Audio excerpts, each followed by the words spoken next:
Hey guys, welcome to the We Keep Smyelin Podcast with me, Miriam, Misha, Amber, and we've got a special guest, Chicolifts. So today Chiso is here to, he's Misha's PT, and he's here to just share with us the experience of training somebody with MS, or Misha with MS, her journey, who she was before, the athletic, sports-driven boss that she still is, but just to, look at the differences and the changes. So, how was your week? Oh my gosh. Why do I always say, oh my gosh? But no, my week was good actually. A lot better than the past how many weeks. Obviously, we are doing a fundraiser. So, just disclaimer. Can I say it? Yes. Yeah. So we're organising a fundraiser for our CIC, Keep Smyelin. So we support people in the local community with MS.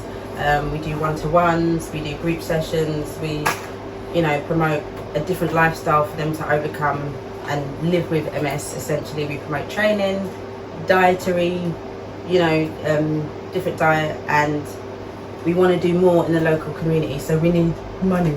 We're a registered CIC, or Keep Smyelin is a registered CIC, and we need resources to support more people. So we're doing a fundraiser on the 1st of March. It's going to be an awesome day party. It's gonna be Lily. Auction. And it's just, we've had so much support. We're just incredibly grateful to everyone who's agreed to support us, including Brixton Jam, Super D, Terminal 4, Simple Simon, Anthony, Yogi, Yeah.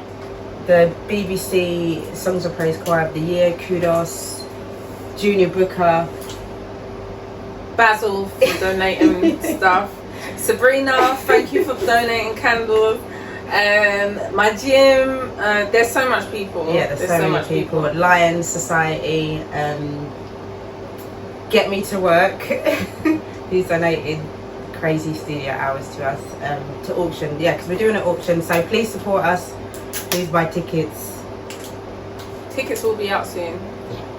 That was my week. So generally that gassed me for the week, I'm not gonna lie. Yeah. And also Aaliyah was on Capital Extra, DJ Simplex's. Yes. Great. That was a big one. I'm so happy. I'm gassed. He's my neighbour. I'm proud.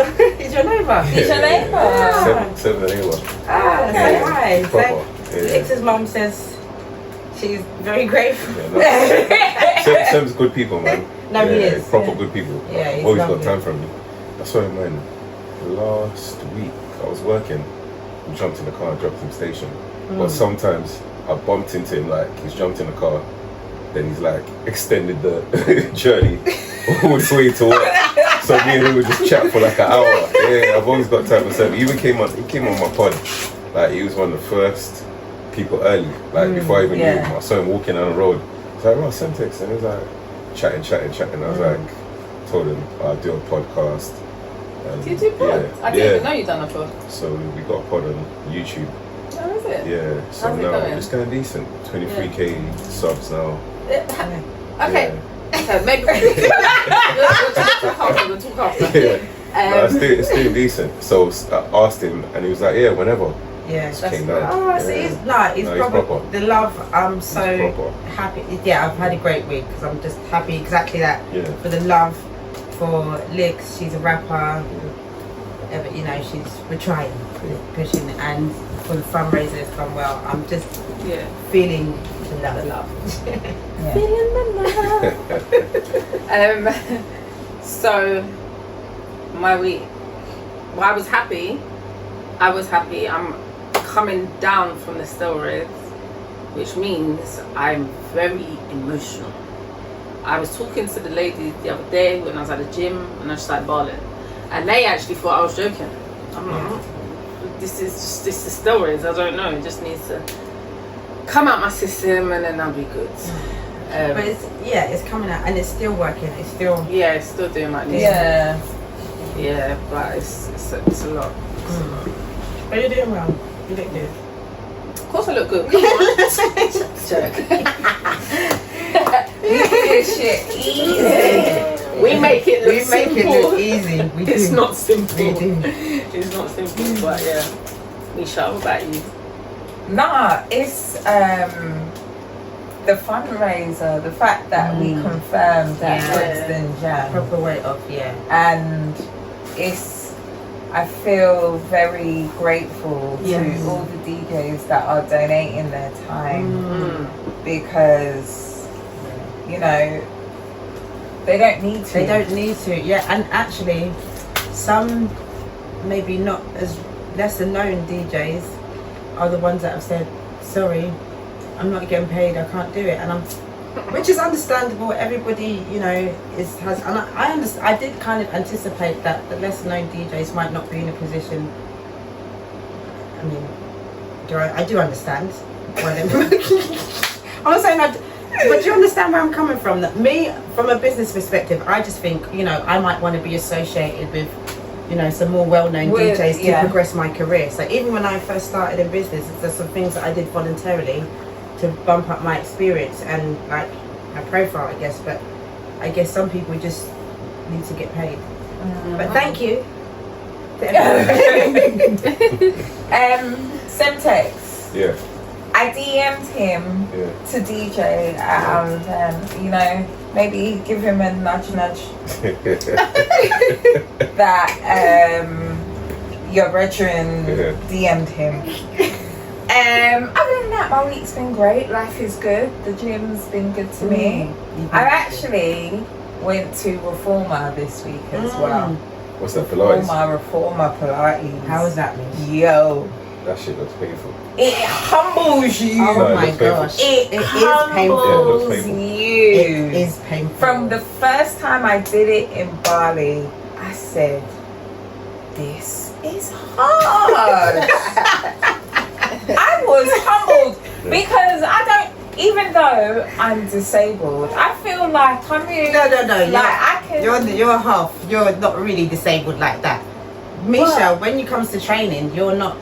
You like the challenge. That's why when I first did Reformer Pilates, I said, this is for you. This is for you. You like the hard stuff. You like that. Every time. And because there's been such a big gap between before Christmas and now that I haven't done it, it just hurt me more. Because I woke up Saturday morning and I was, you know, you feel muscles that you ain't even felt before. That's what Reformer. That's what Pilates does, isn't it? Reformers. Why is my ankle hurting? Yeah. It's mad. And just random places you're thinking, oh, why is this part? Yeah. It's mad. How was your week, Chiso? Well, it's just been the same. It's been a cycle. Train, work. Been keeping real low key. Super low key. Yesterday I was meant to go to a party and I thought to myself, can't be asked. No, the weather's not killing. The weather's just. I don't even think it's the weather. I think I've just been in this zone where I've just been enjoying just me time. Yeah, me time. Yeah. But it's getting bad because I've missed so much birthdays and I feel bad. I proper feel bad, but you know what it is? I feel like I've done enough, so they can't even complain. I've done my years of being there. I've done enough. So let me not spoil it. Anyway, so let's go on to training. So what I would say is it's the comparison in regards to when you trained me. Now, when you trained me, I wasn't at the point I'm at now. I was early doors. So I would say in comparison to then to a person that is newly diagnosed with MS and I have my mobility issues, and then you have somebody else who's able-bodied and can do everything that you want them or you envisage for them to do. Crazy thing is, I still use you as an example to people who are able-bodied. What's that? So I've got some clients who sometimes they would moan, I can't do this, blah, blah, blah. And I just scroll in my IG. Check her. Yeah, tell me again that you can't do it. You know what I mean? Yeah. Like, I'm like, you're making excuses, but this is someone who, the moment she got diagnosed, she didn't take it as, oh damn, I can't work out no more. Yeah. Like, she's hit me up like, I need to train. It's like during COVID, we're in the park, we're doing lunges, we're doing abs, you know what I mean? I'm even still making her run. I know. When she was struggling. Limping. At certain times she would be like, yes. about to drop. I'd be like, don't make excuses. Yeah, don't make the body. excuses. And she'd be Drive looking at the me thinking, body. this madman. And I'm like, I'm not going to treat you no different.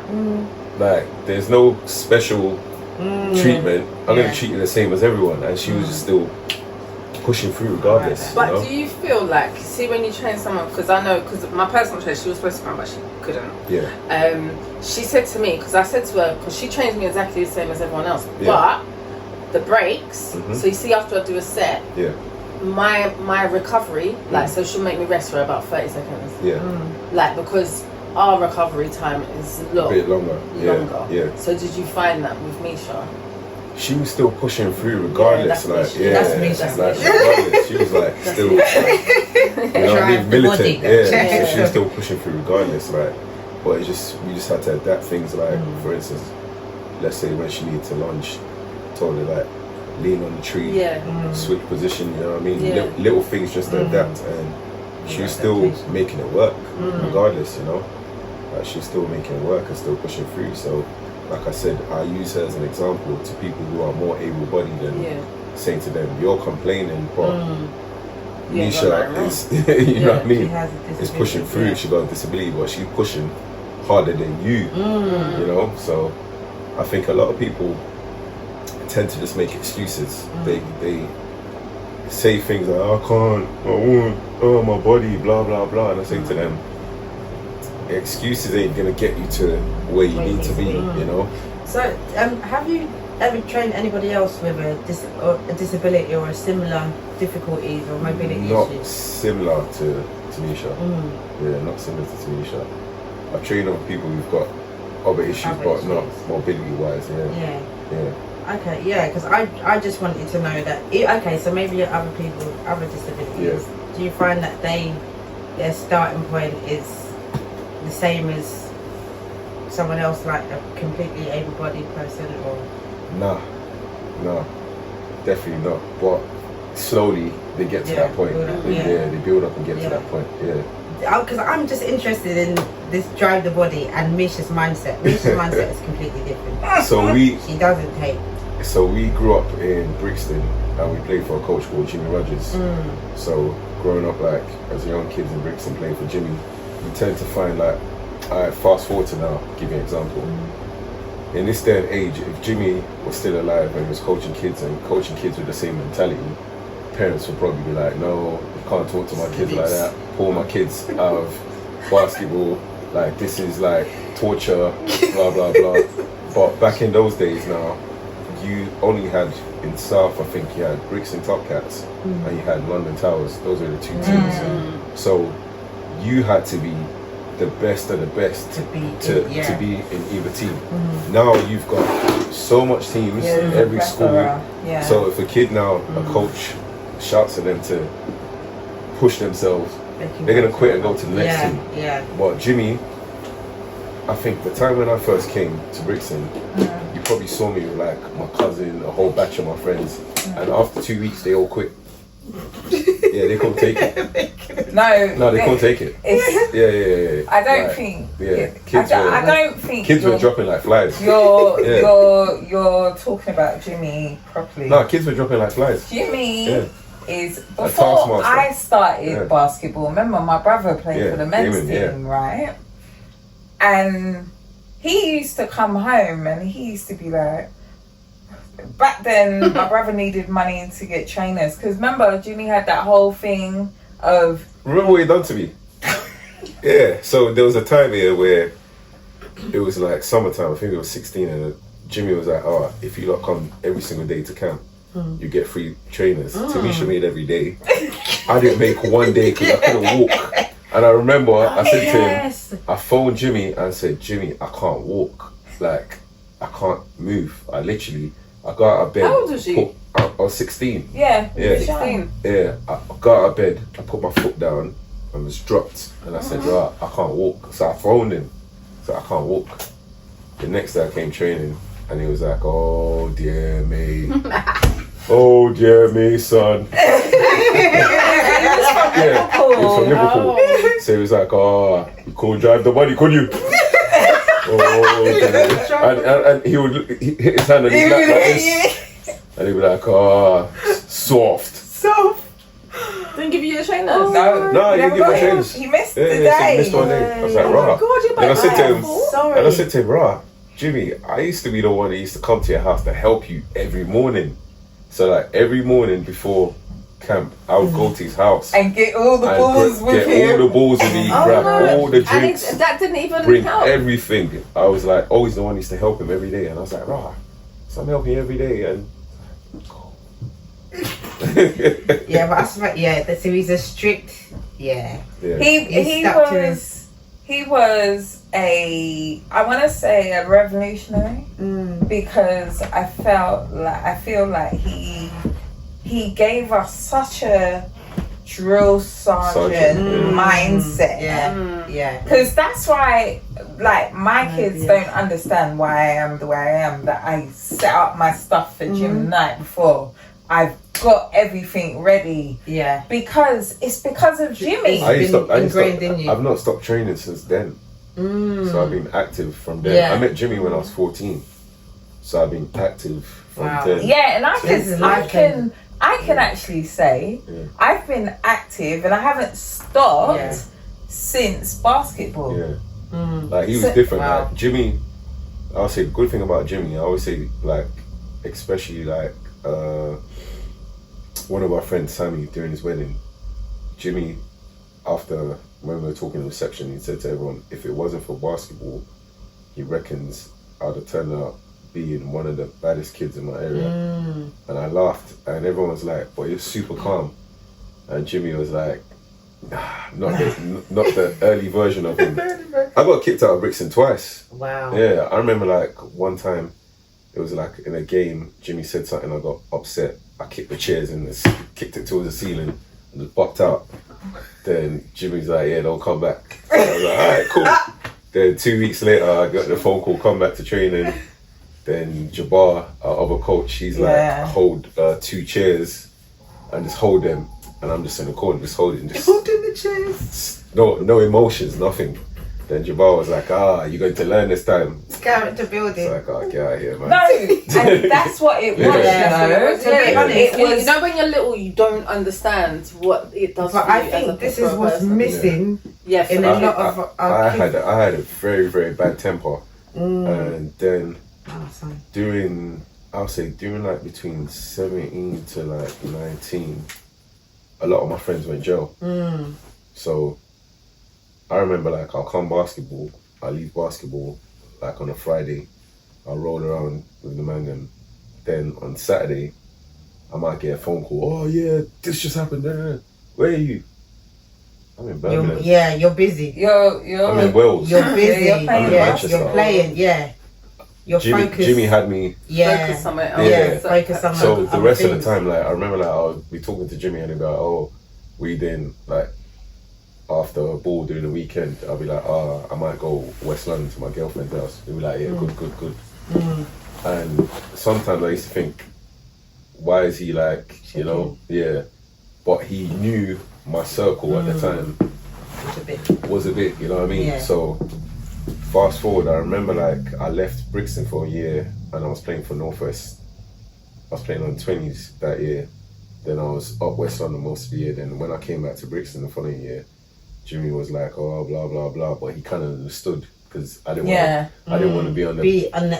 I didn't want to be in the area one because my girl was from West. And at the time, there was loads of guys who were a year older than me that were on the men's and a couple of other guys. So I didn't want to be riding the bench.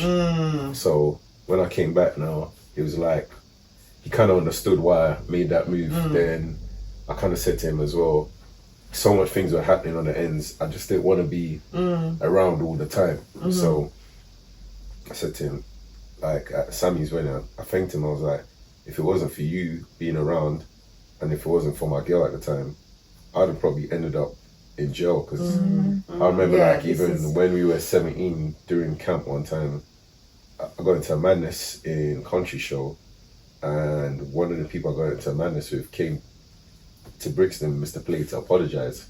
Wow. And I'd said to Jimmy, like, I'd explained what happened, and someone on me and the man them outside Brixton Mornings, and I said to Jimmy, you're right.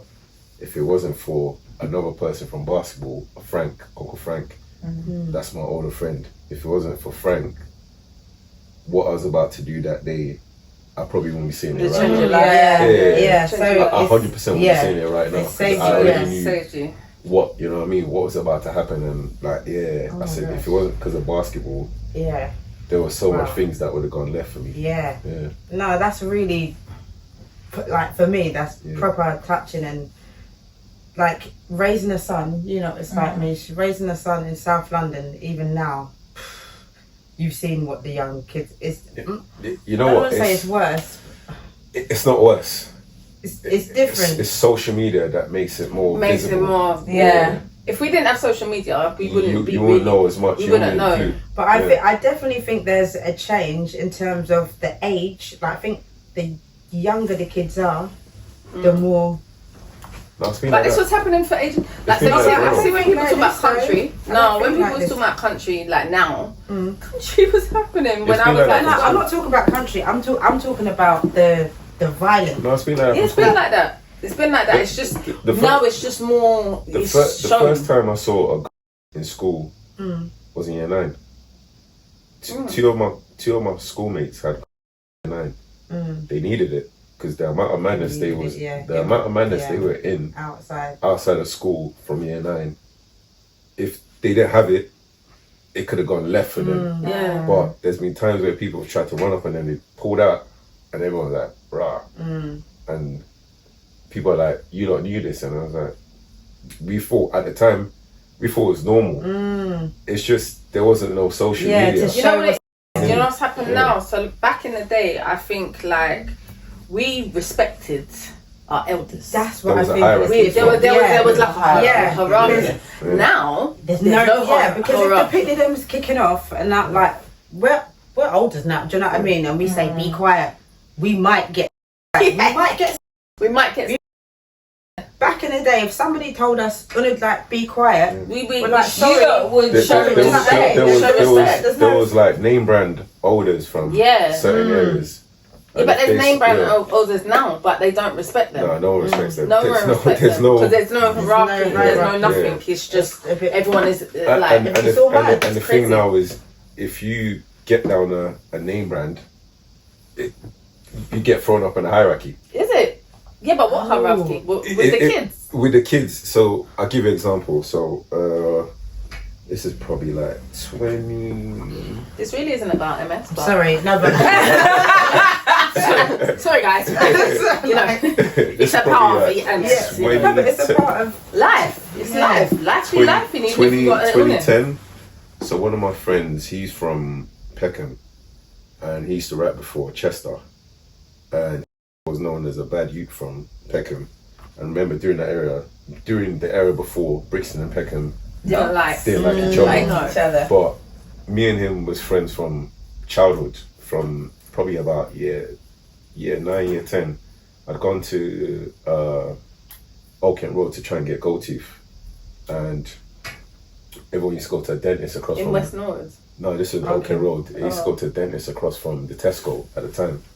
And when I got there, I saw them filing down people's teeth. I was like, nah, I don't. I like my teeth. You know what I mean?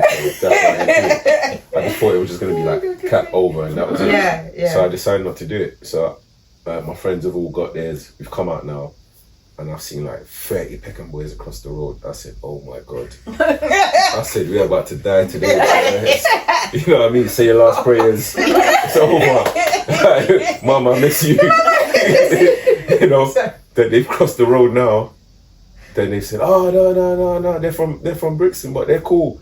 They're friends with so and so from our area. And I was like, oof. I know, it's like that. I was sweating, but I was about to do the digital dash. I was gonna run from Oak Kent Road all the way down New Kent Road, find my way on the 133 or something. Mad, isn't it? You know what I mean? Damn. So yeah, I just remember that day. That's how we first met each other. Then from that, it became a mutual respect. We bumped into each other all the time. Then we ended up like I had friends who live in Peckham, like a couple girls I know. Then when I go check them days you can't go on the bus, so I'll be like in a cab go in their house, tell the cab man stop right here, So the door's open, in. you know what I mean? So finally we got mutual friends, and that's how we became close. So at the time there was a party in Brixton Fridge. They've left out before me. A couple youths from Mansfield have had beef with one of their brethren. He was in a wheelchair, funny enough, and a couple of their brethren. So they're fighting the other ones, trying to fight the one in the wheelchair.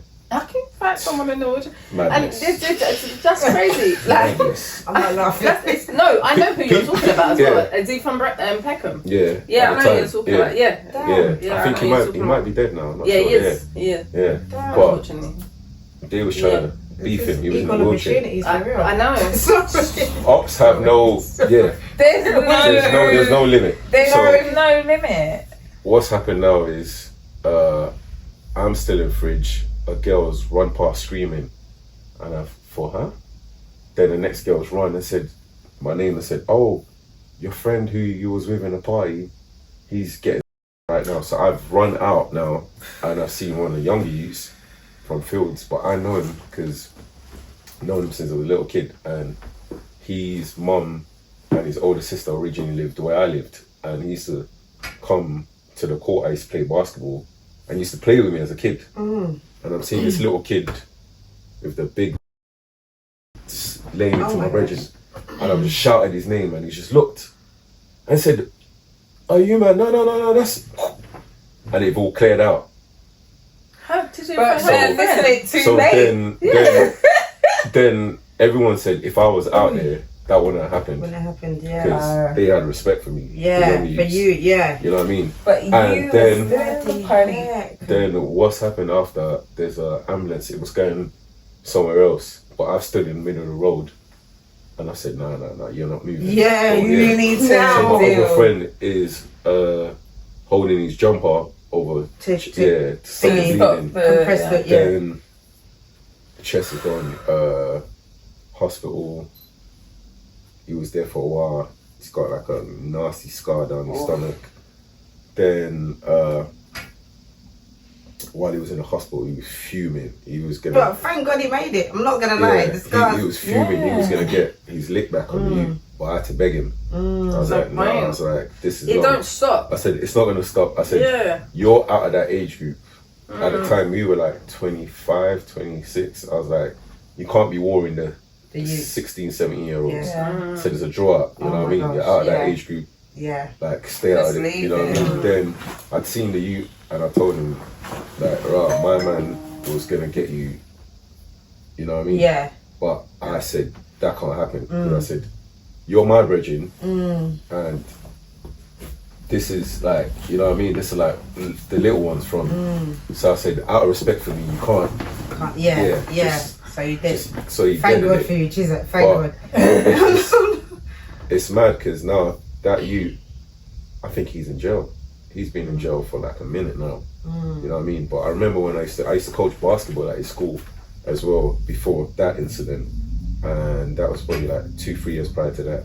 And the teachers used to be like, "Why did these youths listen to you?" I'm like, they've known me since they were little kids, and I was like similar to Jimmy, where around my area with the little ones and everyone, like I never used to treat them like kids. So if we're playing basketball, I'm gonna make sure you lose every time. I'm not making it easy for you. You're gonna be crying to your mum, like, get out of here, man. Go cry to your mum. Your mum will come, get out of here, man. So there was never no.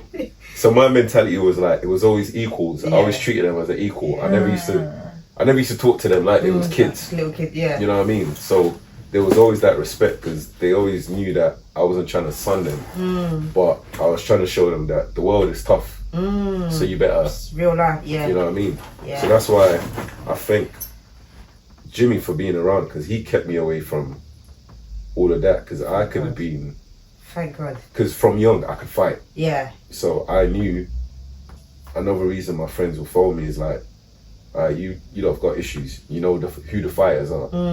They're always ready for war. But Jimmy kind of killed that side of me, where I'd gone from being the aggressive youth to I'm just super laid back. Yeah. I'm so calm now. Yeah. Where Because this so, is, yeah, and we're still going, this is what I'm trying to do for, and I know similarly for Jude.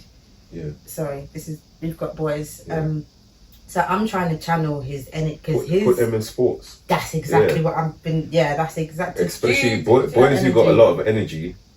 Not keep just a them lot occupied. of energy, that temper. Yeah, keep them That occupied. temper, Like, that rage. jiu-jitsu, boxing, basketball, I've football. got Make them Julian find their niche. football, but I really want him to play basketball. Yeah.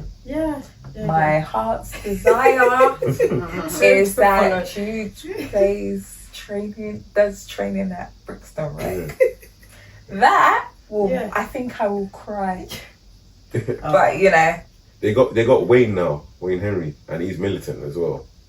Wayne is older, way before us. yeah. So Jimmy was his original coach, and Wayne is militant as well. Wayne ain't trying to be soft with them kids, and if the parents are moaning, take your child Me, and go. the thing is with me, Take your child and go. but for me, Jude could cry, and I'll be like, "You're still going back. Yeah. You're still," Yeah. because I know. Sorry, we're digressing off of multiple sclerosis, but We're catching up. we're Come on. talking about Yeah. fundamentals. But that's where her mentality of Fundamentals. training comes from. Where Exactly. And this is where you're coming Jimmy from. was so. He was harsh to me. But remember as well, he was an ex-military, so Yeah. that's where the Also, mentality that's it. comes from. So that's where Yeah. That's where it comes from. So Okay.